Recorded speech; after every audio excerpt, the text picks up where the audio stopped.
We've got a lot to talk about. Tua Tagovailoa is he's still in concussion protocol. And he's probably, in my opinion, never going to play again. Or if he does play, it's a huge mistake. So we're talking Tua. Also, this breaking news right here. Joe Burrow asked to take a paternity test right here. Listen to this. This is crazy. Whereas Joseph Lee Burrow, who's 3-0 against Mahomes, has been asked by officials to take a paternity test confirming whether or not he's his father. Whereas all season... essentially, the mayor, Cincinnati mayor, there is potentially some sort of paternity test request to see if Joe Burrow is Patrick Mahomes' father. Listen to this one more time. Has been asked by officials to take a paternity test confirming whether or not he's his father. Whereas all... You heard it here. Joe Burrow, Joe Cigar Smoking Burrow might be Patrick Mahomes' father. The Fantasy Football Show begins right now. Live from the FantasyFootballShow.com studios. It's the Fantasy Football Show. Live! Monday through Friday, 7 p.m. Eastern. What is going on, everybody? That's a real post by, I believe, the Bengals mayor. What a great sense of humor they have in Cincinnati. An amazing joke, sure, maybe true. There could be some truth to it. Joe Burrow asked to take a paternity test by the mayor because maybe he might be Patrick Mahomes' father. We've got all that to go through and a whole bunch more. The Fantasy Football Show is going to be jam-packed today. We're going to open up phone lines. We've got some Tua news to go over. We've got, obviously, some quarterback questions, some quarterback talk. I know we talk about this pretty much every day, but get ready because smoke season's here. And this Brady where's Brady playing? Where's Aaron Rodgers playing? It's going to be all over. We're going to be beating a dead horse on the topic. But you know what? I love talking about smoke season. It's my favorite time of year. Tua Tagovailoa is in concussion protocol. Right now, Tua's still in concussion protocol. And what did we talk about yesterday and the day before? I feel like we nail a lot of this stuff early before other people do. And I know that sounds so arrogant, but we do. We are out here every single day, Monday through Friday, 7 p.m. Eastern, every single day. I don't even have a voice anymore. I never have a voice. My voice is 100% never going to be back. I have like 18 missing octaves. I don't know how many octaves there are, but I'm missing every one of them but one or two. I've got the low octave. I've got the high octave. My voice is shot. Everyone tells me remedies. I don't need them. Don't worry about it. Smitty, gargle. Smitty, I am a throat specialist. I've sent you a DM. No offense, but I don't care. I can't deal with that. I don't have time to change my shirt, let alone read your remedy about gargling honey and salt water in a bathtub while I'm sitting in vinegar. So, like, I appreciate it. I really do. I really do appreciate it. But I don't need any remedies as to why my throat is shot or how to fix it. I don't really care at this point. It is what it is. Tua better not play football again. And I have a feeling he will try. And unfortunately, and this is not me trying to be negative, mean, or cruel, or pessimistic, he will try and he will probably fail. Why? Because Tua is more susceptible than any other player in the entire National Football League, in my opinion, in my near expert opinion of covering this stuff for 20 plus years professionally. Injuries, NFL news, fantasy, as they relate to fantasy football and as they relate to just the NFL period and just covering team news. There's no way he's going to be safe to play football for the long term. And this report that came out about a week ago, let me see if I can find that report and put it on screen, because the report drives me nuts. It's a ridiculous report. It was posted on I think it was NBC Sports. I don't fault NBC Sports for having it, but it was a report where it said Tua was no more likely, let me see if I can find it, than any other player in the entire National Football League to suffer concussions. Here it is, right here. It was the GM of the Dolphins trying to probably cover his own rear end. And this report came out. This is the biggest bunch of hogwash I've ever read in my life. Dolphins GM Chris Grier said he's learned through discussions with doctors and the NFLPA. I would love to hear if the NFLPA had a discussion about this, or if Chris Grier's talking out of his rear end.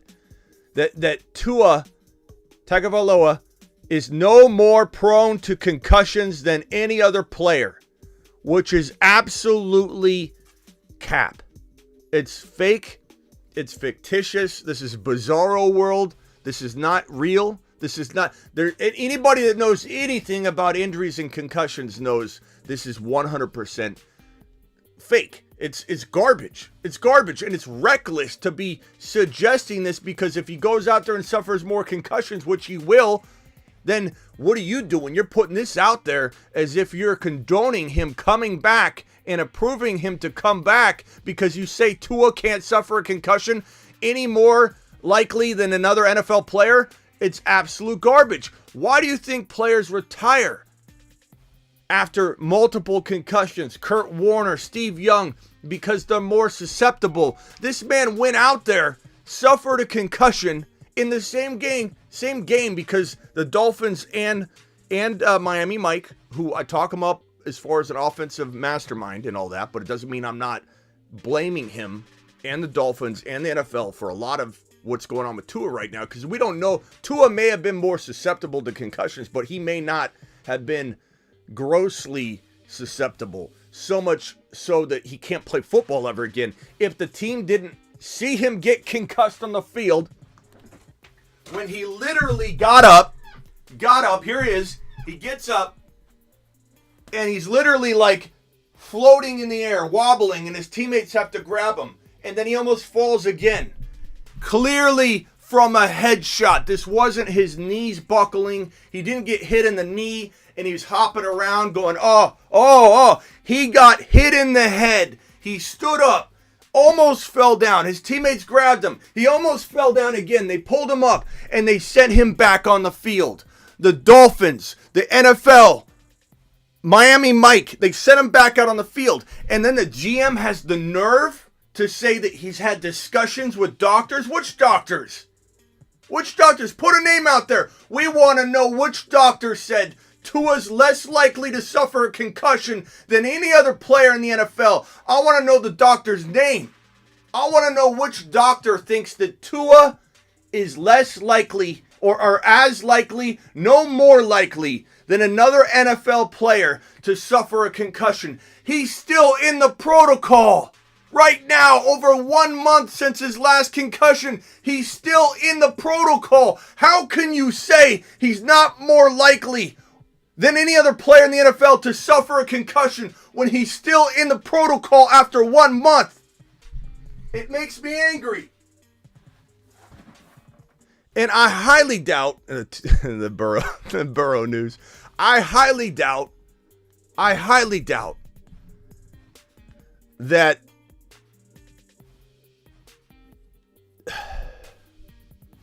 the NFLPA is in agreement with this. I highly doubt the NFLPA believes this as well. For some reason, I feel like the NFLPA is going to come out and refute at some point. I don't know when or why or how, or if it ever even gets talked about, but I have a feeling the NFLPA does not agree, and the NFLPA did not have these exact same discussions and come to the same conclusion and feel, pretty good about what we heard. Tua is not going to suffer any more concussions, any more so likely than an average NFL player. He's in the concussion protocol. It's head scratching to me. He should be done. That suffering brain trauma while you're still recovering from brain trauma in the same game, concussed and gets hit again, concussed again. It puts you in a new bucket of of concussion risk that we don't even know. Like, I don't fully know. No one knows. Concussion experts and brain experts, people that study this their entire life, don't know. Nobody knows what's in store for him. But I certainly feel like what we've seen so far, going out there and getting a love tap on the ground and he's concussed again. It's not helmet to helmet. A lot of these helmet to helmet collisions are the reason for concussions. Tua's getting them when his head bumps the ground. And while that's possible, it shouldn't be every time his head hits the ground. And the reason I bring it up, Mel says, bro, slow down before you throw your back out again. You let me worry about my back, Mel. I think that if we're going to circle back in and just talk about football, okay? If we're going to talk about just plain old football here, fantasy football and football, okay? I think it's important, to talk about this from the safety perspective of Tua. Like, I certainly want to make sure we're all prayers up for Tua. Know that I'm not just all about fantasy, with this type of news. I'm trying to figure out. There we go. But we've got to tie this into the fantasy football world and the NFL world. So let's start discussing it. So what does this mean? And as we've said over and over, and I want everybody to know, I'm sorry ahead of time for talking about some of the same topics over and over, but we're heading into the smoke season and there's new information on the same topics. It's not like I'm coming out and just having the same conversation over and over. I'm having a new conversation that is very similar to old conversations because we have new information. But when you look at this Miami Dolphin team and you say to yourself, like, who's going to be the signal caller walking into 2023? Because Miami Mike's got an offense and a defense, a whole well-rounded squad that could be a top 8, top 6 team in the NFL. They can make it all the way to where, the Cowboys were last week. Like that's how far the Dolphins could, I think, climb through the playoffs. And there's a shot they could be a Final Four team. Truly believe that. I truly believe that Miami Mike and his offensive mind, his aggressiveness, his ability to dial up and scheme up an offense that is a nightmare for defenses, no matter how good your defense is. A track and field squad that's led by Tyreek Hill, the most difficult wide receiver in the world to cover. And you've got a guy like Jalen Waddle who's coming into his own as a top 10 wide receiver. You've got a running game that is successful or can be successful no matter who you put in there if the passing game is going well, which it hadn't been at the end of the year, which is why the running game kind of disappeared. I think Miami Mike's very aggressive enough to go get another RB too. I think he's not done. I don't think he's taken these running backs he has now into 2023. I think he's aggressive enough to go get a Sean Tucker, to go get somebody from this NFL draft class and kind of mold and sculpt this running game with other RB options. But if Tua's replaced with Brady, A-Rod, or Lamar, Miami Mike is heading to the playoffs. And Miami Mike, again, and he did so with a third-string quarterback, he doesn't want to deal with this. There's no way he wants to deal with this walking in. Tua's in concussion protocol a month later. Do you think he's going like this in a meeting? Yeah, we got quarterback covered. We'll just trust that Tua is absolutely our future, and we don't even need to back him up. We're just going to keep the quarterbacks we have. We're going to do the same thing, rinse and repeat, walk into 2023, have Tua get injured. God forbid he's going to. Have Tua get injured again, hit his head, miss time, and then what? Who do we got in there? You can't win with backup quarterbacks, not against these teams in the NFL right now that have gunslingers like Mahomes and Burrow and Hurts and Josh Allen. Even though you want to clown on Josh Allen, I'm sure everybody wants to right now that he's going to fail. Some people come in and say he's not a top 5 quarterback anymore. Give me a break. Josh Allen is going to come back on a vengeance. Josh Allen's a winner. Josh Allen's a leader. Josh Allen's phenomenal, and the offense is going to improve. I think the Buffalo Bills, not to sidetrack too much, but Buffalo has an obligation to address the run game differently than they continue to address the run game. When did Buffalo turn into one of the most dangerous teams, if not the most dangerous team last year? When did Buffalo turn into that team? If you remember back, they went on a tear at the end of the year, especially through the beginning part of the playoffs. Why did they look so dangerous? Because they ran the ball. They had balance. And I know that James Cook, a lot of people think could be that guy. But if the Buffalo Bills got serious about the run game and they invested in a Jahmyr Gibbs, who's a moon man.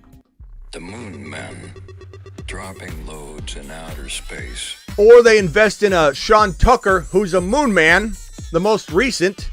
Space Monsters. If the Buffalo Bills invested in an RB, a Charbonnet, who's a moon man, a Gibbs, who's a moon man, a Tucker, who's a moon man, we'd be looking at a dangerous squad that was so well balanced that they're going to be in the top 3, top 4, top 2 in the Super Bowl. That's how good Buffalo is if they're balanced. They weren't balanced. They weren't running the ball like they needed to. They weren't trying to balance out the offense. And then what happens? Negative things happen. So I feel like that's how I feel about Buffalo. But back on point here, you can't have an injury-ridden player. That's why I truly believe that Miami Mike is going to get aggressive. And I know a lot of people, they aren't sure what Miami Mike's going to do, but there's a reason we have the Dolphin quarterback on the Moon Man list. The Moon Man, dropping loads in outer space. Bottom right is the Dolphins 2023 QB because Space Monsters. Space Monsters indeed. We don't think that QB is going to be Tua. It's not going to be Tua. It's going to be some other QB, probably at the top 6 to top 7, top 4 to 7 overall value. And there are several on this graphic to the right of my face.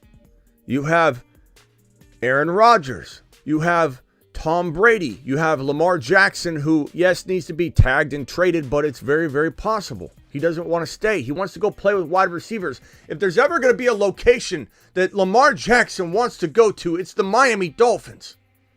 Why would he not? What is his gripe been? His number one gripe. I need wide receivers. What's been his number 2 gripe? Stop coining me as a run-only quarterback. Stop trying to convert me. Everyone's tried to convert him and coin him and say he can't throw. Now, I'm not arguing in defense of Lamar being a top 5 passing quarterback in the NFL. I'm merely arguing his stance, his opinion, what's going on in his head. And Lamar's saying to himself, I'm a pocket passer, young man. And he's not. We know he's not, but he would be in Miami. Because guess what? Your grandma, my grandma, I would be, you would be, Bob would be, Petrified Peter, everybody would be a top 5 to 6 gunslinger in that Miami Dolphins offense, throwing the football to track stars, running all over the field in a scheme that is built and ideal to get those track stars open. It's like it's the perfect fit for Lamar, Brady, or A-Rod. It's better than Las Vegas, even though A-Rod would be phenomenal throwing footballs to Devontae Adams. It's better than New York, even though Garrett Wilson, Elijah Moore, Breece Hall, and, of course, A-Rod's best buddy, Nathaniel Hackett, even though that's an ideal situation. And number 2 for me, if I had to choose a place for, well, no, Las Vegas would be 2, the Jets would be 3. I think Aaron Rodgers is most likely to go to the New York Jets, but my favorite spot and the most ideal spot, based on my perspective, is Miami. I think Miami's number 1 for every one of these 3 signal callers. Obviously, all 3 can't land there, and maybe 1 doesn't even land there. But it is the number 1 landing spot for every single one of these guys on this graphic.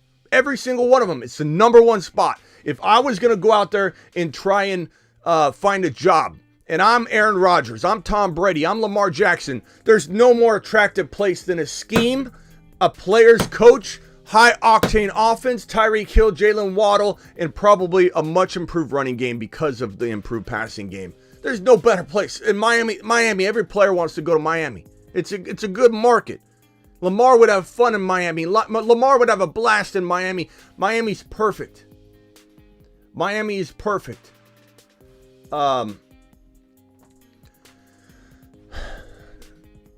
Miami Mike McDaniel, coach of the Miami Dolphins, former 49er offensive guru that architected Deebo Samuel and Deebo Samuel's role.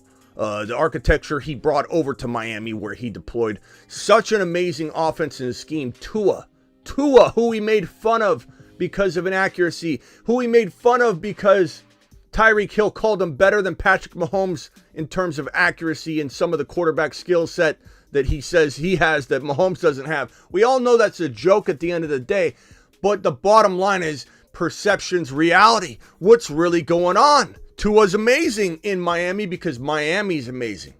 And it is what it is. I'm wrong ultimately about Tua when he's lining up under center in Miami. I've been wrong. I was wrong. I probably would remain wrong until he got another concussion. But in that offense, I was wrong. Miami Mike's offense is so good. Tua looked amazing. Tua was not great. He was good, but not great. He was great in Miami. Aaron Rodgers is still great. He would be amazing in Miami. Tom Brady's still good to great. Maybe falling off a little bit. Maybe dropping off in some facets of his game. But he would go from really great, turning good, maybe one more year, he's kind of on he's teeter-tottering, to amazing again. Lamar Jackson, who I worry about and talk about being a very risky fantasy football proposition in 2023 right now, because we don't know where he is, but he's always injured. 2 years in a row he's injured. 3 years in a row he's disappointed. He busted the entire half of 2020, the first half, first 8 games, he was garbage. Busted on people. Absolutely busted on people. You may have lost your league if you drafted Lamar early in 2020 because he was a bust the first half of the season. He blew up at the second half and he played well. But he busted. He disappointed. He disappointed in Baltimore. In 2021, injured. You can say, hey, you can't call a guy a bust because of injury. Whatever. He still disappointed you. 2022, injured. Again, is injury bust? You be the judge. If it's repetitive, maybe. 3 years in a row, he's disappointed. 3 years in a row, he's been disappointed. What's he disappointed in? What's he thinking? Who's he blaming? Certainly not himself. He's an NFL quarterback. He's arrogant. He's all about himself. And rightly so, and I admire that about quarterbacks and gunslingers and leaders in the world. They're arrogant, they're cocky, they think they're the best they need to. So what's Lamar doing? He's pointing fingers at the Baltimore Ravens. And to me, he's not going back to a place where he's failed 3 times in a row. He's not going back to a place where they don't surround him with the wide receivers he needs to prove what he wants to prove so badly, that he is a gunslinger and not just a running quarterback, whether we agree with it or not. We know he's more running than passing, but he wants to prove it. In his mind, he is the pocket passer. In his mind, he doesn't have to run for 1 yard, and if he's supported, he can be one of the best quarterbacks in the NFL. In his mind, not in our minds, in his mind. Where's going to support that dream more? What landing spot will support his vision and story and narrative more than Miami? No place. Las Vegas would be great. The Jets would be probably pretty darn good. Miami would be ideal. He would look like a top 5, easily top 4, top 5 quarterback. Maybe even flirt with 2, 3, 4, 5 throughout the season, on and off, and have cups of coffee with the 1 to 3 guys. He would do that well. We saw Tua do it. What makes you think Lamar, who's better than Tua, can't do what Tua just did in Miami? He would explode. Miami's the best location. Any quarterback, and I mean every one of these 3 quarterbacks that thinks that there's a better landing spot than Miami, is absolutely crazy. Except for how they take care of you when you're injured. That part concerns me. I'll still be critical, and I'll always be critical of the way Miami and Mike McDaniel and the NFL handled this situation with Tua and how they're continuing to handle it, if this is the kind of garbage they're letting out there, and actually accepting and believing that Tua, according to Chris Greer, the GM, oh yeah, let's trust the Miami Dolphin GM, he says that he's learned through discussions with doctors. Yeah, what kind of doctors, bro? Doctors and NFLPA, that Tua is no more prone to concussions than any other NFL player, which is hogwash. And anybody that knows anything about injuries and concussions knows that that's the biggest bunch of crap you've ever seen in your life. 121 in here, only 33 thumbs up. Please punch that thumb up button. 35 thumbs up. Hit that thumb up button for your boy Smitty. Let's open the phone lines after we go through the news. We'll blast through the news real quickly. Let's go. From the FantasyFootballShow.com news desk, here is your breaking news. We're 24 minutes into the show and haven't even got to the news on screen. So we got the Tua news out.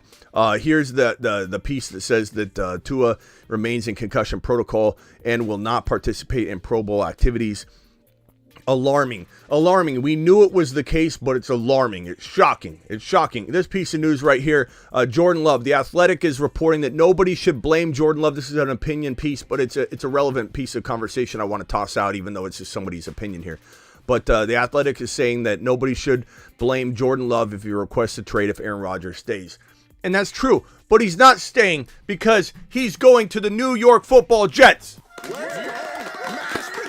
He will be a New York Football Jet. So no need to worry, Athletic. No one has to apologize.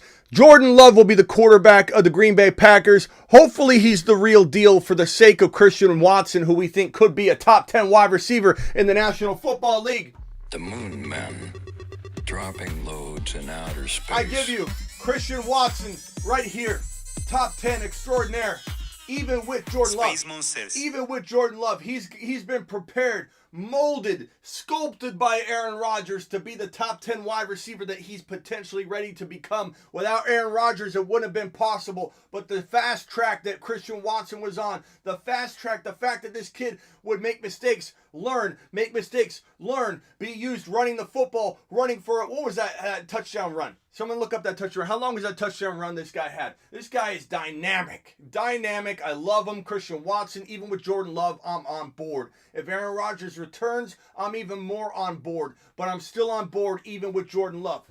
It's okay. But again, if let's say Aaron Rodgers did stay. Last year, we didn't think he was going to stay. We didn't. I didn't. I literally was like, I almost bet my left arm. Not my right arm, but my left arm, that Jordan Love would be starting in 2023 and 2022, and that Aaron Rodgers would be elsewhere, that he'd be in Denver, and it didn't happen. So anything's possible. But if Aaron Rodgers stays, Jordan Love will request a trade, and the Packers might grant it because his contract is running out. They need to get something for him. And a team might be willing to trade and sign for him. I mean, as soon as he gets traded, if he does, let's say Aaron Rodgers stays, there would be a trade and a contract announcement immediately. They go hand in hand when something like that happens. Dak Prescott, God, the Dak Prescott doubt is crazy right now. This guy just got paid a fat contract. Absolutely massive contract. What was his contract? Let me see what his contract was. Dak Prescott contract. This sucker was massive. We've got two contracts that just recently got inked. That the teams that inked them are in complete regret, buyer's remorse to the 100th degree, and that is Russell Wilson to the Denver Broncos and Dak Prescott signing such a massive contract with the Dallas Cowboys. In 2023, this bold column here you can see in the middle, guys, base salary is $31 million. His signing bonus is $13.2 million. His cap hit is $49 million. His dead cap, if they were to cut him, is $89 million. His dead cap next year is $39.9 million. And then 2025, 2026 is when there's some potential movement, potential for the Dallas Cowboys. And he's an unrestricted free agent in 2025 if the Cowboys were to want to keep him. But I'd almost bet my right arm that Dak is not on the team as a starting quarterback in 2025 or coming out of 2024. So the Cowboys have this option here. But yeah, unrestricted free agent 2025. So horrible contract. But anyway, on that note, we've got some Dallas Cowboy Dak Prescott news here. ESPN believes that the Cowboys would have to at least consider taking a quarterback in the middle rounds of the 2023 NFL draft. Look, this is an opinion piece too, an opinion report by Todd Archer. It's not the stance of Jerry Jones. It's not the stance of McCarthy. It's not the stance of anybody else, at a top level, exec level, or anything. This is merely the Dallas Cowboy buzz from beat writers and ESPN reporters that they have to. So there's nothing concrete about this, but it just goes to show there's so much negativity right now surrounding Dak. We don't know if Dak is going to be the signal caller there for the length of his contract. It's really, really, at least starter. It's really, really tough to imagine it. I mean, he's a good quarterback, but I don't know. He feels a lot like Russell Wilson unraveling right now. It's a real, real big unraveling. But maybe he bounces back. Maybe he proves himself. He's done it before where he's kind of looked really, really concerning and then comes back and looks good. Travis Kelce is questionable. And keep in mind, Dak just the game before looked like a magician on the field, according to everybody. The media and the announcers were in love with Dak. It's so funny how fickle everybody is, because I'm not saying that I believed in him last week and don't believe in him now. I'm merely telling you what the vibe is. I'm not really even giving you my opinion. I personally think he's good enough to start for half the teams in the NFL easy. But do I think he's a Super Bowl leading quarterback? Do I think like Kyler? What I think about Kyler, I think about Dak. Like, they're good quarterbacks. Like, teams would be lucky to get them. Half of the teams in the NFL would be begging for Dak or for Kyler. But are they Super Bowl contending quarterbacks? I don't think so. Can they get you into the top 8? Sure. And that's good in some context. Some teams would love to be a top 8 team and then hope to get better and better and better. So I don't want to sit here and act like Dak is garbage, but Dak is too inconsistent to win a Super Bowl is what everybody's saying. I think Travis Kelce, this news right here, Travis Kelce's back is questionable for Sunday's AFC Championship game against the Bengals. He's playing. Unless something traumatic happens and he has some sort of setback and then an injury. And, from what we know right now, he's playing. There's no concern here unless things get worse on some weird level. Sean Payton, this news right here. Met with the Arizona Cardinals, my Arizona Cardinals. Ian Rappaport says the interview with the Cardinals went well, and it sounds like that there is still a possibility still in play, which is great news if you're a Cardinal fan. I don't know that I feel like he's coming here, but he has been on record liking Kyler Murray and saying nice things about Kyler Murray. It seemed to me that his objective was maybe to start his shop from the ground up, and with the GM already being in place, he'd have to have a real good relationship with this GM, which maybe he does, and maybe he loves him. Maybe he's given free reign to do all kinds of stuff, and it doesn't really matter who the GM is to him. I'm sure he's got a lot of requests and requirements that make him feel comfortable that he gets to call his shots, and he should, because Sean Payton's, he deserves that. He's a winning coach. He's a good coach. He's an awesome coach. The Cardinals it'd be amazing if the Cardinals could get him. And I would hope that he would draft whoever they bring in. Better want to draft Bijan Robinson at number 3 or trade down a couple spots to take Bijan. I'll tell you that. That's who I'm on board with. Whoever's going to make that happen. Patrick Mahomes is literally walking and working out as if nothing's wrong. So everybody needs to stop imagining him struggling in a big way in this AFC Championship game against Joe Burrow and the Bengals. If he gets wrapped up, I bet you his ankle is susceptible to getting sprained very quickly. Like, it's going to be sore. He probably is not 100%, but is he going to be hampered? Not all that much unless his leg gets wrapped up in a tackle and somebody twists it a little bit. He'll be injured real quickly if that happens.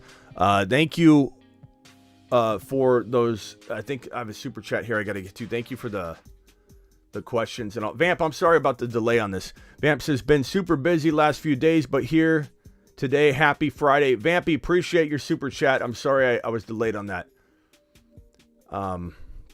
Thank you, Vampster. And this last piece of news here before we open the phone lines, Bijan Robinson.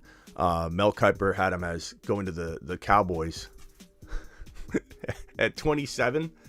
And yesterday we're like, what?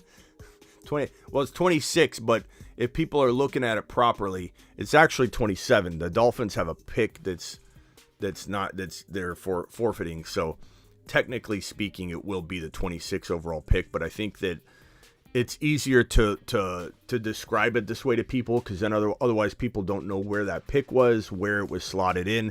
I think it's pretty important to note where it is. So for me, on my board, the Dallas Cowboys pick at 27, even though it will be the 26th pick. Just Mel Kiper picturing Bijan falling to 26, but then he had another, I guess, report or mock draft where he moved him to 8. He moved him to 8 after your boy Smitty's been literally blasting him, saying, how can you have him at 26, 27? Now all of a sudden he has him going at 8 or 9 in his mock draft. So it's like, people are going to come around. And there's a lot of people are going to come in and say, Smitty, running backs don't go high. Like, bro, go do some research if you're going to come in with that kind of stance in this show and try and tell me running backs go late. I know running backs go late. I don't need you to tell me running backs go late. This is a different situation. Read the room.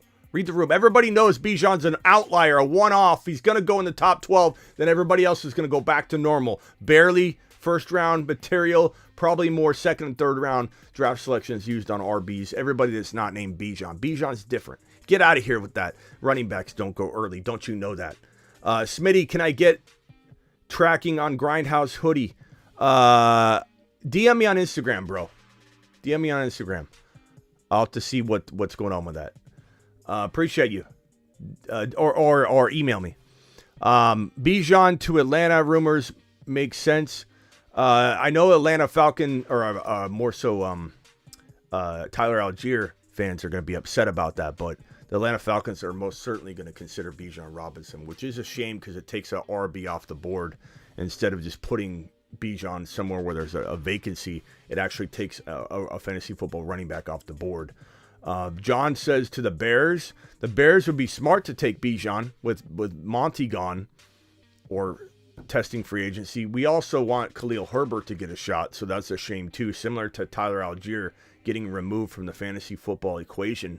If Bijan does land in Atlanta, same thing happens to Khalil Herbert if the Bears take him, but the Bears won't take him one. They're going to trade down. That one pick is designed for a quarterback value-wise, and the Bears are most certainly going to trade down to acquire that pick.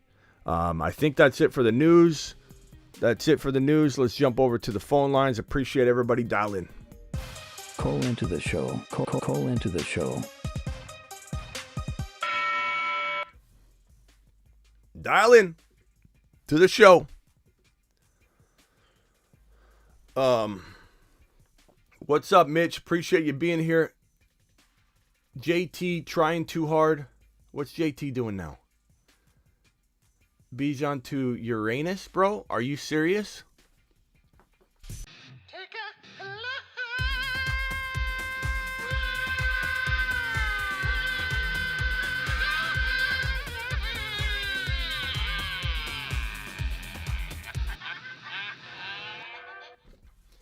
Come on, bro. You're basically trying to tell me that the best running back prospect we've had in the last decade is going to planet Uranus, bro. Let me show you what planet Uranus is, what that's looking like. And off he goes to the planet known as Uranus. That's where Watson lives. That's where Cook lives. That's where those guys live. Bijan, bro. Bijan's a favorite, a household name here, a show favorite. We aren't sending Bijan to planet Uranus. Are you out of your mind? You out of your mind, JT? Unbelievable.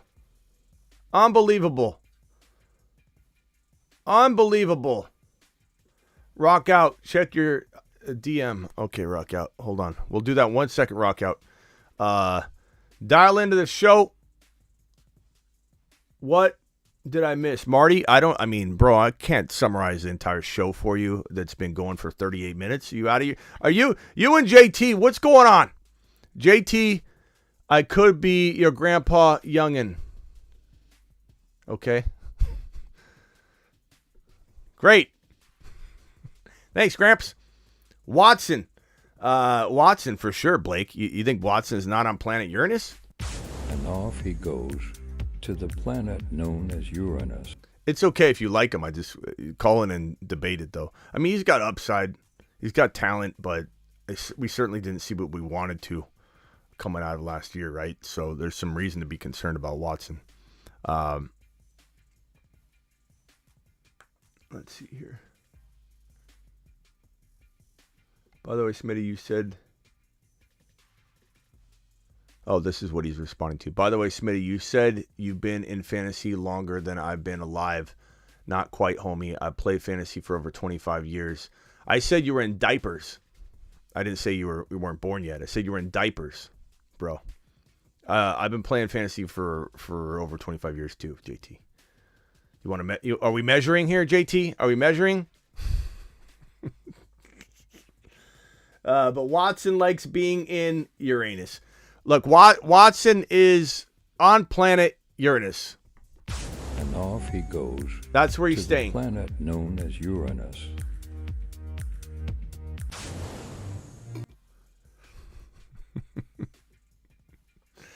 All right. JT, the phone lines are open. I know you said you're older than me and all that. Pick up the rotary phone, dial into the show, the number's on screen, and tell me why, JT, Bijan Robinson is headed to planet Uranus. Please tell us. We are waiting. We can't wait to hear what you have to say. Rockout says 143 people, only 56 likes. Punch that thumb up button. Rockout is correct. Hit that thumb up button for your boy Smitty. All right, let me go to Rockout's message real quick. I say Joey Burrow, Mahomes' father, Joey Burrow, Mahomes' father, Joey Burrow, dropping loads, Burrow ahead. That's how we go ahead. Thank you, Rockout. Appreciate you. Rockout always keep them a little shorter. Rockout, the 30-second to minute raps. I can't play the whole thing. Give me a 10 or 15 seconder, and I'll drop it on. Appreciate you. Yusuf, where you at? I don't know where Yusuf's at. I don't know where Yusuf is at. I don't know where JT's at. These guys don't call in. He says, okay, maybe more like 25. I'll have to redo my math. I started in Yahoo the first year. Great, JT. It doesn't matter, bro. It doesn't matter how many years. You could play fantasy 2 years or 25 years. It doesn't make you better than anybody else. But in terms of reporting on stuff, I may have said that in the last show or whatever, telling you that like you were trying to fantasy explain me in the chat about something, and I was literally telling you I've been doing this professionally for over 20 years while you were in diapers, and you may have been still in diapers at that point. We don't know. JT, call us up and school us, fantasy explain us as to why Bijan's going to planet Uranus. Explain it to us. I'm waiting for it, bro. Bijan is going to the 49ers. Oh, I don't know what's more ridiculous of a stance here, boy Rick. I love you, pal. You know that. But he's not going to the Niners, bro. You guys have Christian McCaffrey, your boy Rick. If Kyle Shanahan drafted Bijan Robinson, it would be one of the dumbest draftings you could draft. You've got Christian McCaffrey. You can't do it. Just listen to me, Smitty. I'm trying to help you. You're trying to help me what, JT? Call in and tell. JT, please, call in and help me. Help me. I have a show here. You help me, JT. Come in and help me do my job that I'm doing, I believe, very, very well. And we got 143 people in here that think I'm doing my job pretty well, too. And this is a dead off season. So, JT, you come and help me. You come help me, JT, because I need it bad. I need some insight, JT. Come tell me why Bijan Robinson? The phone lines are open. You say you're going to come help us and tell us why Bijan's so bad, but yet you won't call in. Are you going to help or are you not going to help? I don't really understand which one it is, JT. You're promising help and you're not giving it. We're waiting for you. Come tell me why JT's so bad. The phone lines are open. Dial in. Here it is again. Call into the show. Call into the show. We're waiting. Let's start a timer. How long does it take JT to call in? Teach us, as Raphael said. Fantasy explain us, bro. Do it. We're waiting for you. To be QB in Miami's offense, you need to be deadly accurate. I think all three of the QBs that we love going to Miami, bro, are pretty darn accurate. Not to mention Tua is not the greatest quarterback, and he was great. I think, if anything, you become accurate. You become accurate. You become so accurate because these wide receivers are unbelievably fast and always open. There's a lot of short routes. There's a lot of similar design to the Deebo Samuel role. Let me give it to the wide receiver and let them do some of their magic from at or near the line of scrimmage. So I agree in some sense you got to be accurate, but Miami Mike's not bringing in an accurate quarterback. He's bringing in Lamar, Brady, or Aaron Rodgers. I don't know if you're suggesting that one of those guys isn't accurate or up for the task.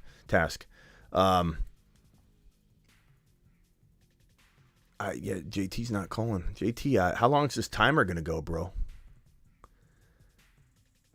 You're supposed to be fantasy explaining us right now. You're late for class, bro.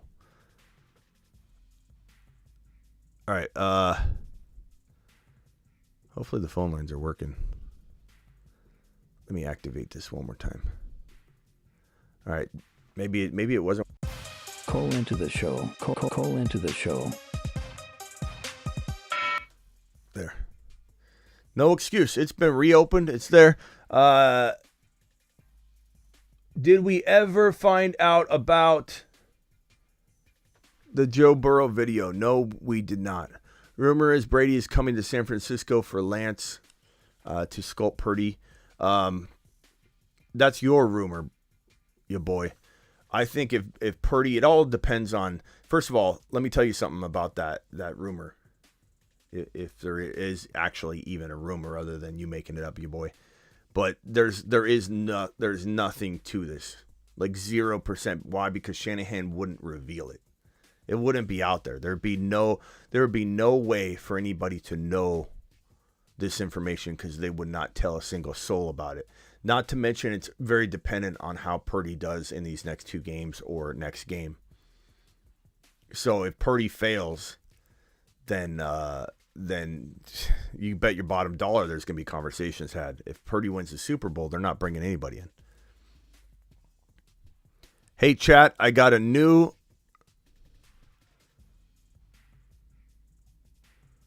I don't know what you're talking about, Uncle Slayer. As a Bucks fan, you can have Brady, says Mel. I think if I had to guess, I'm saying Miami is probably the most likely landing spot for Tom Brady. If I'm predicting right here, right now, Tom Brady to Miami, Aaron Rodgers to the Jets or the Raiders, and then at that point, Lamar would probably try his best to get into a Las Vegas Raider uniform, I imagine. But it could be that only two of them land in those three spots, and then I don't know what's going to happen. Derek Carr is going to be one of the better options, even though we don't love Derek Carr. He'll be one of the better options for teams that miss out on the Brady, Lamar, and Aaron Rodgers sweepstakes. So Purdy is a franchise QB, maybe. Maybe. Depends on how he does with the pressure on. We've seen, let me give you an example of why I think you're jumping the gun on this. It doesn't mean you won't be right. Literally, if he is, it's not that you're right here. It's that you've got to be a little more patient than to just announce him to be the franchise guy. I was calling for him to start when Jimmy was in there. And I said, you need to put, I would go on the Niner shows, on the Quad Box on IG with Raj and all the Niner guys. And they made fun of me. That there's no bigger Purdy should be given a shot guy than me. Because I've been asking and begging for it since Jimmy was supposedly playing well, and everyone thought I was crazy. But to jump the gun and act like he's the franchise guy for sure, you can be hopeful, and as a Niner fan, that's great. You're hopeful. But Dak was a superhero the week before. Dak failed one game against the Niners, and everybody's calling for his job now. Everybody's acting like he's replaceable. Everybody's saying that, they should look for another quarterback. He's too inconsistent. Literally, the game prior, he was a superhero to everybody, the Cowboy fans, everybody. And he looked great on the field. So, Purdy could have a very bad game, and the narrative will be 1,000% different. If the Eagles go out there and work Brock Purdy over and and the Niners lose, which don't act like it's not possible. It's possible. So is him winning. So is Brock Purdy making some amazing throw in the fourth quarter after making maybe one or two mistakes, and everybody's like, "Did you see him recover?" And it'll be warranted. Like the positive talk will be warranted. Purdy is developing very nicely. But if Purdy goes out there and gets worked and gets absolutely blasted by that Philly defense and Philly wins the game, the narrative, and you know this to be true, your boy Rick knows it. I don't know how to say your name, bro. But Bowden, we'll call you Bowden. Bowden, you know this to be true. If Brock Purdy gets worked by the Philly defense and you lose this game, the narrative inside your own Niner community, which is always divided at quarterback, 50-50, is going to be Trey Lance needs to be starting. Trey Lance needs to get a shot. It needs to be a competition. Brock Purdy just wasn't ready. All that. If Purdy wins it, it's literally one game difference, just like Dak Prescott was a hero one moment. One game later, he's everybody's we need to get rid of player. And that he's inconsistent. One game, bro. That's how fickle the world is, how fandom is, how fickle the NFL is, how fickle everything is. Fantasy football, one game is all it takes. So a lot is on the line for Brock Purdy's future in this contest against the Philadelphia Eagles, a very tough defense. A lot is on the line. And we're talking about the difference between two different worlds that Brock Purdy's going to live in. Two different worlds.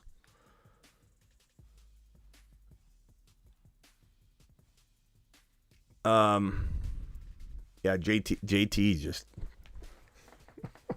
won't call. All right. That's the way it is, JT.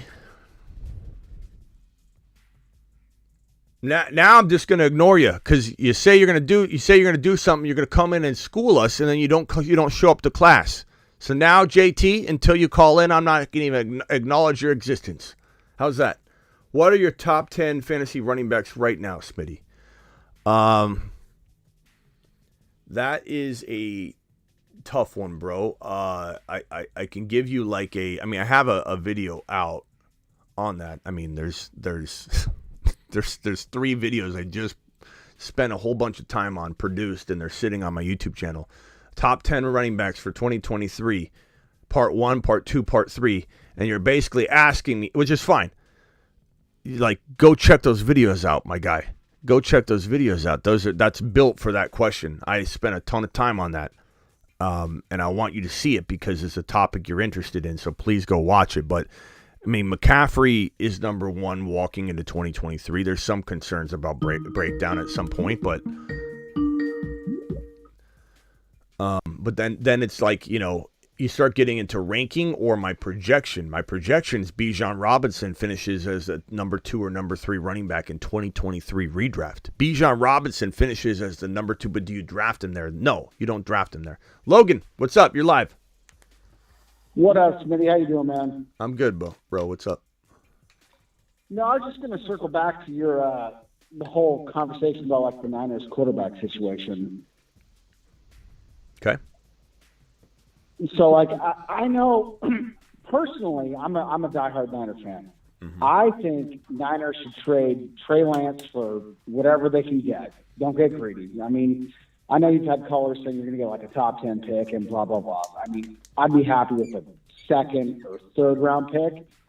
And then I say stick with Purdy as your starter and then Jimmy as your backup because they run a similar offense. And that's Shanahan's biggest freaking weakness, and it drives me nuts, is that he tailors his offense to his quarterback in a lot of ways. And that's why we were running that crazy quarterback power stuff, and that got us in a lot of trouble. I mean, obviously, it's anti-pro. So, that's the way I look at the Niners is I'd say Purdy, ride with him, go with Jimmy. You got Purdy on the cheapest rookie contract you could possibly imagine. Go with Jimmy. Hold on. Go with Jimmy. Go with Jimmy what? No, go with Jimmy as your backup. Why? Because I think you could get draft capital for Trey Lance. Why would you? But why would you? Why would you? Purdy's contract. But why would you want last pick in the draft? You're going to have a lot of room to sign guys like Bosa and other guys going forward. But you don't build a really good team. First of all, Jimmy's gonna command a little bit on I don't think he's good enough to start for a lot of teams. I think he's good enough to start for a couple maybe. But he's gonna command like more attention and money than the Niners will want to pay their backup quarterback, for one. Number two, Jimmy G is a distraction above all distractions, because it doesn't matter. If you don't win a Super Bowl with Brock Purdy, Kyle Shanahan is susceptible to playing Jimmy G. That is the last thing you want if you're a Brock Purdy believer, is to have Jimmy G in the building. I promise 100%. I promise you. That is not. No, I mean, that's a very, very valid complaint. Like, with Jimmy there's a division in the locker room, because guys like Kittle and I'm mainly Kittle. I mean, Kittle's the most vocal about it, but like a lot of guys really die for Jimmy on that squad. But the style of play is what I'm looking at. Yeah, I understand, but I'm just telling you right now that it's a disaster in the making to have Jimmy on the roster at all. He's a distraction. It won't happen though, because he's going to cost too much to be a backup quarterback. And there are teams that view him in crazy fashion, a potential starter. Like Matt Ryan, like he's going to go somewhere, it's not going to work, and then he's going to be back to not being a starter in the NFL. But here's the thing about Purdy, bro. Like I said, you don't want to trade Trey Lance.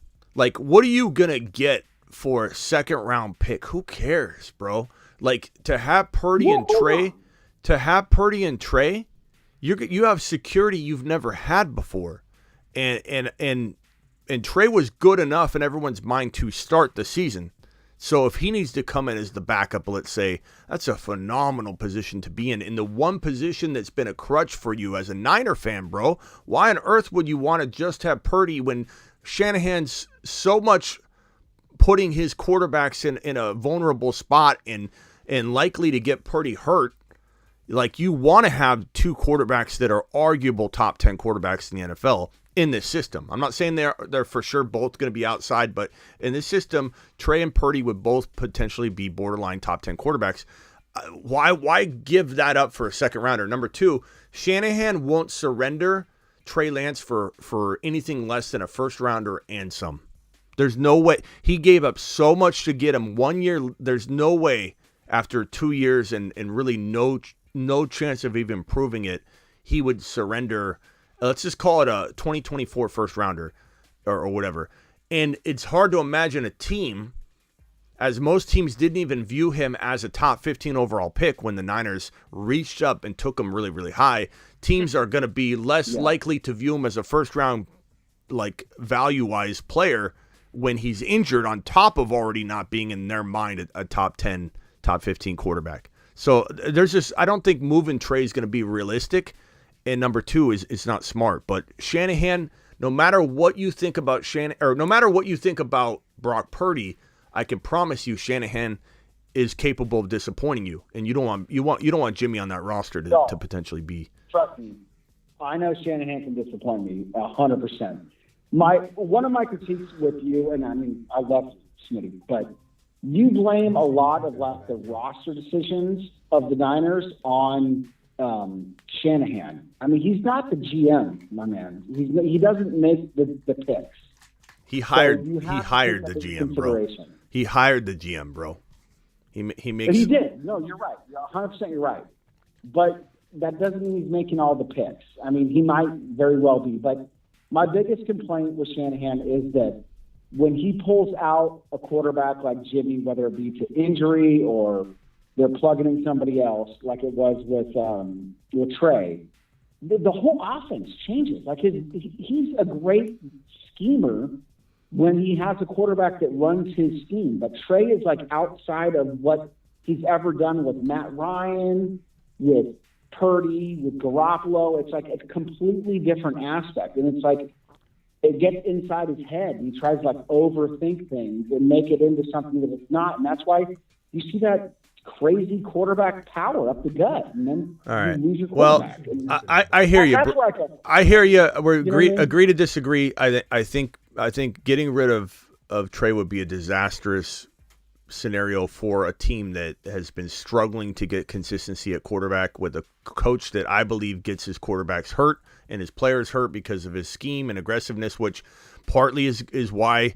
I mean, it's a great system. It's a great scheme, but it does. I mean, when you run your quarterback up the gut and you run your star wide receiver, Deebo Samuel, up the gut when you don't need to, you can play him as a wide back. There's a lot of reasons to be concerned about how Kyle Shanahan runs things. He's a great scheme person, but he's not a great head coach, in my opinion. I don't care if you win a Super Bowl. If you win a Super Bowl, his offensive coordinating is probably why you won your Super Bowl. And granted, it's sometimes good enough, his offensive coordinator skills, to overpower any of the negatives that are going on around him for his personnel decisions. But you look at this offseason, it was a disaster the entire way, bro. From the Deebo contract, not signing him early, just waiting your sweet time, creating animosity between the fan base and Deebo and the team because you don't want to give him what you're already going to give him. And all the wide receivers are signing contracts, making the desire of Deebo to ask for more money greater. It was just a disaster. And the whole Jimmy G situation, he said goodbye, didn't even get a playbook, was pretty much locked out of the facility, and you bring him back as your starting quarterback. Like it's just he botched every single move the entire offseason.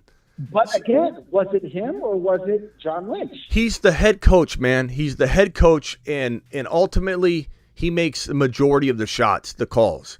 And if you're going to say that it wasn't him, then you can't pin Brock Purdy drafting on him either. Then, if you're going to sit here and say that it's not all him, I'm not just going to say on any of the drafting. I'm just talking about when the guy is on the field, how he calls his plays. Because I honestly think the organization, because this organization has been so corrupt from the top when it comes to Jed York. I think that Shanahan is just merely a play caller. I really think that's his role in this organization. Shanahan's got so much control, bro. I disagree with that. He has so much control and he's bought so much. Anyway, I talk about this enough. Let's if you got another question, we'll head into that. If not, I'm definitely. I know the chat's done with Jimmy G and they don't want to talk about it. Can you pour me a cup of Chardonnay, please? Yeah, cup of Chardonnay coming up. Hold on, let me hit it. Get Charbonnet. Pop open a nice bottle of Charbonnet. Poured, sprayed, shot all over. Appreciate you, my guy. All right, man. Have a good night. All right, later. Kelly Loco, you're live.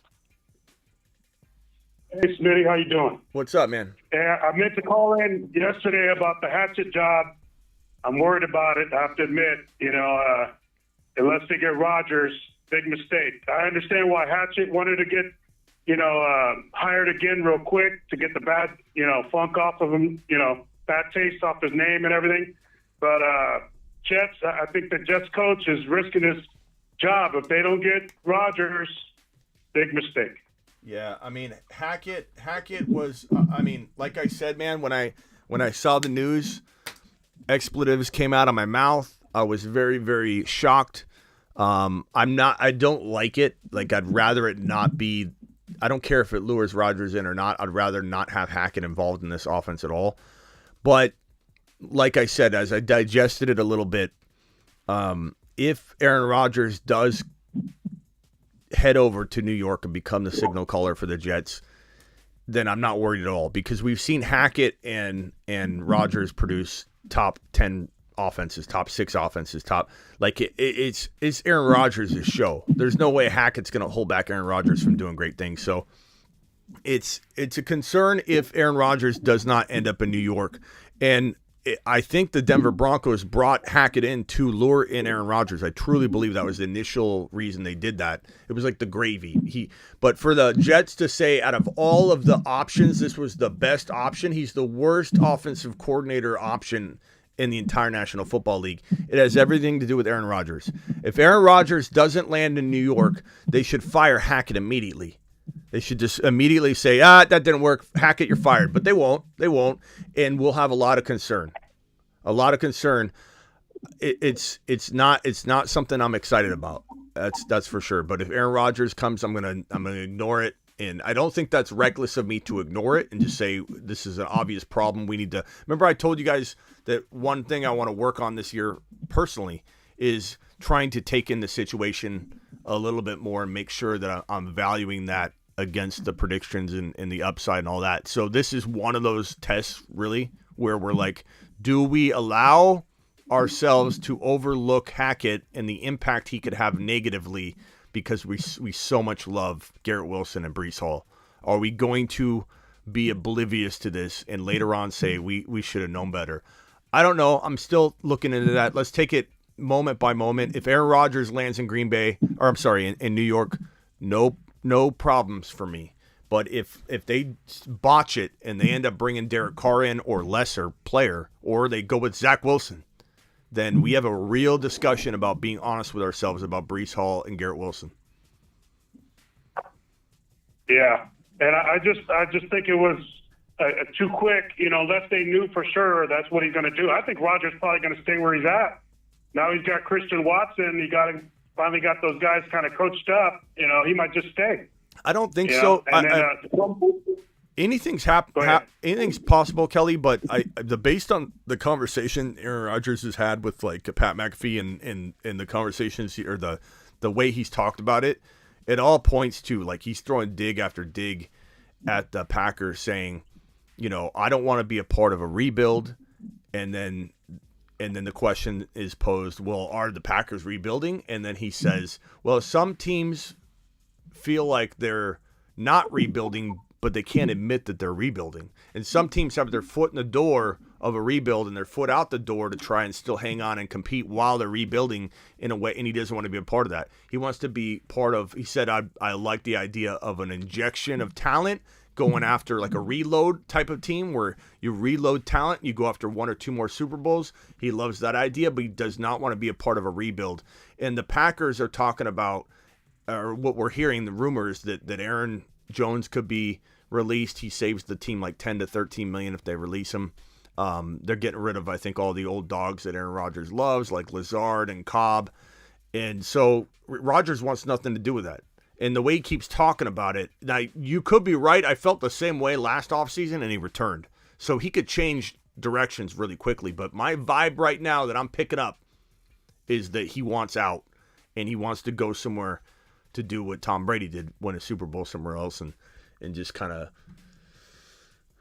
experience a different offense. And I'm hoping it's New York. I'm hoping it's New York for the sake of Breece Hall and Garrett Wilson. I'm hoping it's New York. I really, really am. And we'll be so amped up about that situation. And then I think that leaves Miami Dolphins as a landing spot for Brady. So Brady in Miami, Aaron Rodgers in New York. That's my prediction so far. Hey, and one more thing, and I'll take it off the air. What about Lamar to Tennessee? I like Vrabel. I think he could basically do what the other quarterback that was there was good because he was an athlete. He could be game manager, but with Lamar, you get the explosiveness factor. In Tennessee, I think it would be a good fit. I don't like it because I don't know that Tennessee's got the weaponry. I think Derrick Henry's at his end. Could he have one more year? It's possible. I doubt that he stays healthy and productive all year long. His yards per carry have been dropping off. His quickness is definitely going to take a step backwards. In my opinion, he's going to lose that step. And once you lose that step, you're done. Like as a big running back like that, he'll look like he's just running in mud all of a sudden. They get wrapped up really quickly. Yeah. Now, it might not happen this year. I say that. There's like a 10 to 20% chance he has maybe 80% of his season as an elite running back left. And maybe he tails off at week 14 and then, and then people can debate whether he busted or not. But he has a really good, like 80% of his season. It's possible. I just don't want to take that chance when there are safer running backs where he's getting drafted in fantasy. So that's where it comes. My thinking comes in. Would I draft him to trade him? Sure. Would I draft Eckler or Henry, who I think are going to drop off at some point? Would I draft either one of them? Absolutely. I'd draft Eckler all day long at the bottom of at the bottom of round 1, like at pick 11 or 10 or 12, and then trade him, play him for a month, and then trade him high. So there's a good opportunity to still buy and trade Henry and Eckler. But Tennessee, I don't think there's good wide receivers there. Could Burks turn into something? I suppose. Isn't Okonkwo pretty good? Yeah, I like Okonkwo. He'd have good value if Lamar did land there. But that's more of the same for him. That's kind of like a limited offense, and he wants to go somewhere where there's weapons, bro. He wants to go somewhere where he has wide receivers. He just got Hollywood Brown just yanked off the team after he just started to build rapport with them and traded to the Arizona Cardinals, and he was left with a bunch of patchwork stuff. And like to go to Tennessee, I feel like you never know. You never know what these players want, but I think that's not a potent enough system for him to prove what he wants to prove, that he's a passer, not a runner. And I don't agree with it. I think he's a runner, but he wants to go somewhere, and Miami would do that. Miami would make him look like an elite passer, and perception is reality. He would be an elite passer in Miami. This is the way it is. Yeah. All right. Thank you. Yeah, but hey, trust your gut. I mean, these are just my opinions. I respect your opinion. I don't think you're wrong. Everything you brought up. Lamar, we'll see where he goes. I think the coach would use him in the right way, but it is young receivers like you're saying. But if they drop the money bag, he might do it, and it'd be on a team that could be in a winning.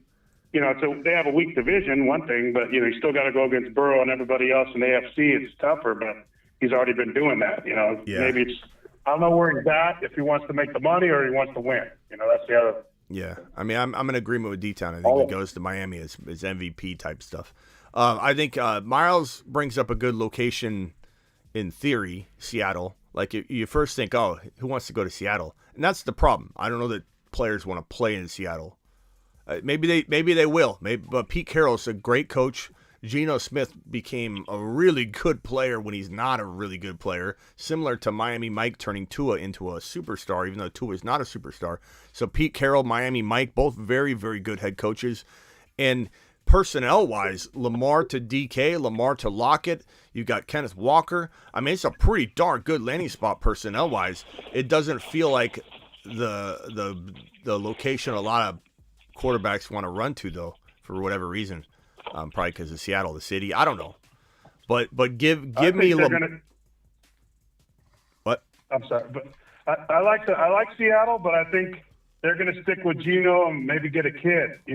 Seattle will be good because they DK and Lockett are studs, and they have a lot of drafted. Those two tackles played great against the Niners, rookie tackles. Their future's going up. Yeah, I mean, like I said, on paper, Geno is cheap, and they might, groom somebody like a Purdy type of guy backing them up. Maybe, and somebody rising up and becoming an unknown, talent like Geno just did, or like Purdy did in San Francisco under Pete Carroll, very possible.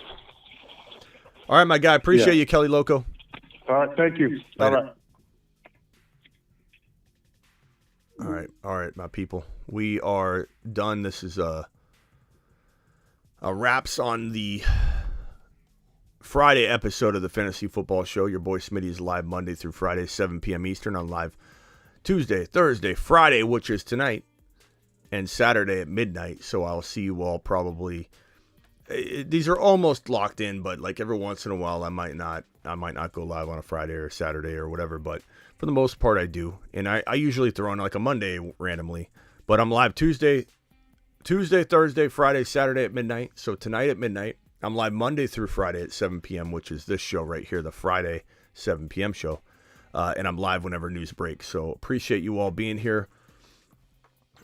Andrew says Burrow has a kid. Watch the beginning, bro. Watch the beginning. The mayor of Cincinnati is basically calling for somebody's calling for a paternity test because they believe that Joe Burrow is Patrick Mahomes' father. So it's a Cincinnati Bengal, a funny joke that the mayor, I believe the mayor said, which is phenomenal. It's phenomenal humor. Go Bengals. Go Bengals. Go Joey B. People are getting burrowed left and right, and people are going to remember it. Get burrowed. I will see you all later. Don't forget to follow me on all the other platforms. Don't forget thefantasyfootballshow.com is my ranking site. Bowl predictions, trade calculator. Mock drafts are coming. Mock draft simulator is going to be updated and ready. 2023 rankings, of course, are up. The rookie running back rankings are up. The wide receivers will be added soon. Text advice, all of that and more. And don't forget the Dynasty channel you can just go to my channels If you go to my main YouTube page, scroll to the bottom, you'll see the Dynasty channel right there. It's also in the description of every video. Instagram, The Fantasy Football Show. TikTok, The Fantasy Football Show. And I'll see you all on the flip side. Drop those pancake and emojis, and see you tonight.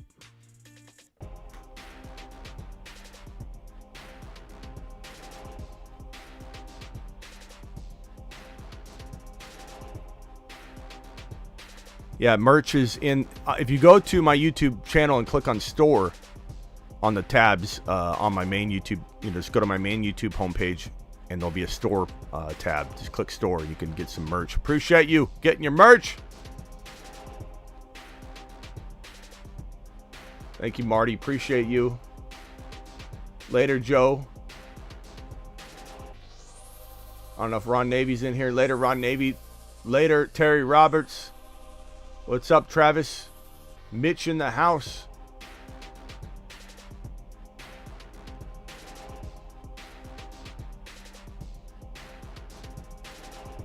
No, we haven't heard from Bob in a while.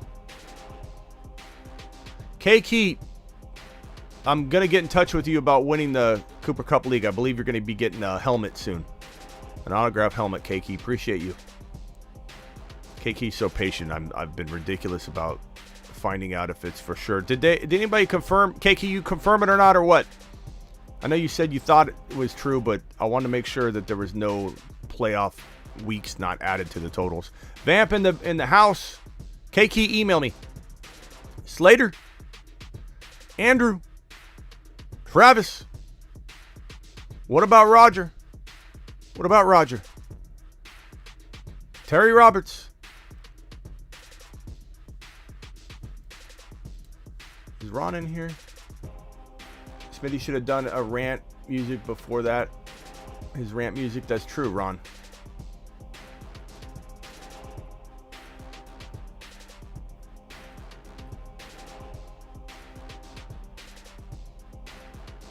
Awesome, Keiki. Congrats on winning the Cooper Cup League.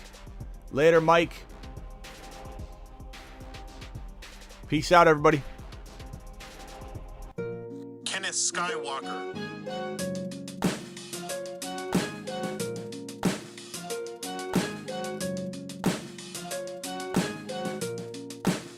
Kenneth Lightsaber Swinging Skywalker.